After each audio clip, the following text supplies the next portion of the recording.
ಇವತ್ತು ಹೆಬ್ಬಾಳದಲ್ಲಿ ಇರತಕ್ಕಂಥ ಆಸ್ಟರ್ CMR ಆಸ್ಪತ್ರೆಯಲ್ಲಿ ಆಂಜಿಯೋಪ್ಲಾಸ್ಟಿಗೆ ಸಂಬಂಧಪಟ್ಟ ಒಂದು ಹೊಸ ಉಪಕರಣವನ್ನ ಇವತ್ತು ಲಾಂಚ್ ಮಾಡಲಾಗಿದೆ. ಇದನ್ನ ಎಕ್ಸೈಮರ್ ಲೇಸರ್ ಆಂಜಿಯೋಪ್ಲಾಸ್ಟಿ ಸಿಸ್ಟಮ್ ಅಂತ ಕರಿತೇವೆ. ರಕ್ತನಾಳದಲ್ಲಿ ಬ್ಲಾಕೇಜ್ ಜೊತೆ ಕೆಲವರಿಗೆ ಅಟ್ಲೀಸ್ಟ್ ಒಂದು 30% ರೋಗಿಗಳಲ್ಲಿ ಈ ಬ್ಲಾಕೇಜ್ ಜೊತೆ ತುಂಬಾ ಕ್ಯಾಲ್ಸಿಯಂ ಅಂತ ಇರುತ್ತೆ, ತುಂಬಾ ಹಾರ್ಡ್ ಇರುತ್ತೆ ರಕ್ತನಾಳ.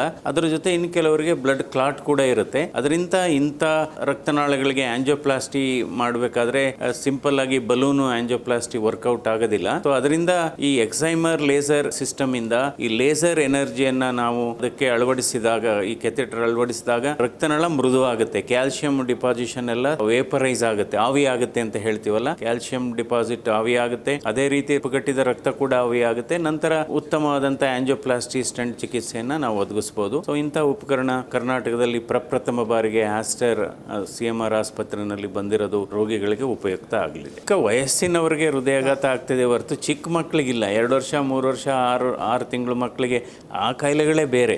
ಅದನ್ನ ನಾವು ಹೃದಯಾಘಾತ ಅಂತ ನಾವು ಅದಕ್ಕೆ ಕನ್ಫ್ಯೂಸ್ ಮಾಡ್ಕೋಬಾರ್ದು. ಬಟ್ ಅದರಲ್ಲೂ ಕೂಡ ಇವತ್ತು ಭಾರತ ದೇಶದಲ್ಲಿ 30% ಹೃದಯಾಘಾತಗಳು 40 ವರ್ಷಕ್ಕಿಂತ ಚಿಕ್ಕವರಲ್ಲಿ ಆಗ್ತದೆ, ಮಧುಮಕ್ಕಳಲ್ಲಿ ಆಗ್ತಾ ಇದೆ ಮತ್ತು ಕಾಲೇಜ್ ವಿದ್ಯಾರ್ಥಿಗಳಲ್ಲಿ ಆಗ್ತಾ ಇದೆ. ಸೊ ಅದರಿಂದ ಇದಕ್ಕೆ ಹಲವಾರು ಕಾರಣ ಇದೆ.